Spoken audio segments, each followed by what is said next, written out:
அனைவருக்கும் வணக்கம். திருப்பத்தூர் மாவட்டம் ஸ்ரீ வேட்டக்காளியம்மா கோயிலேருந்து உங்கள் அருள்வாக்கம்மா. வருகின்ற திங்கக்கிழமை மாலை நேரத்தில் அமாவாசை பிறக்கிறதுனால திங்கக்கிழமை இரவு நம்ம வேட்டக்காளியம்மா ஆலயத்தில் அமாவாசை பூஜை அமாவாசை செவ்வாய்க்கிழமையா திங்கக்கிழமையா அப்படின்னு கேட்குறவங்களுக்காக இந்த பதிவு. திங்கக்கிழமை இரவு நம்ம ஆலயத்தில் பூஜை இருக்குது. அமாவாசை பூஜையில் கலந்துக்கணும் அப்படின்னு நினைக்கிற மக்கள் கலந்துக்கணும். அம்மாவுடைய ஆசையும் ஆசீர்வாதமும் உங்களுக்கு கிடைக்கணும் அப்படின்றதுக்காக அம்மா உங்களுக்கு பதிவு பண்ணி போடுறோம்.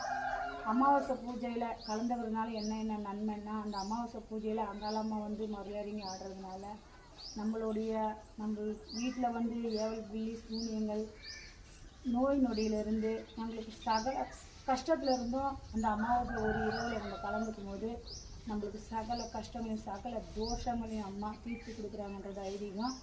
அதனால் நீங்கள் அமாவாசை பூஜையில் கலந்துக்கணும்னு நினைக்கிற மக்கள் திங்கக்கிழமை இரவு 8 மணிக்கு மேல் பூஜை ஆரம்பிடும். எல்லோரும் கலந்துக்கங்க. அனைத்து நலமும் அனைத்து செல்வ பாக்கியமும் நீங்கள் கேட்டது மாதிரி அம்பாள் கொடுக்கணும்.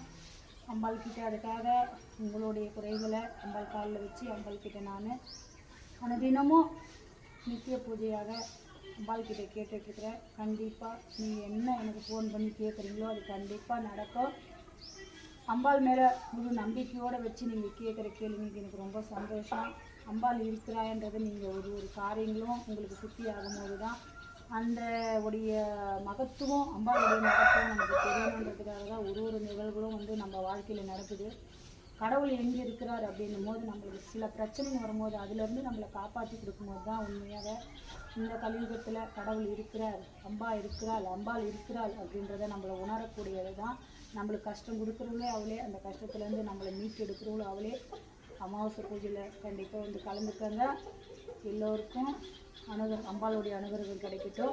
அனைவருக்கும் வணக்கம், நன்றி.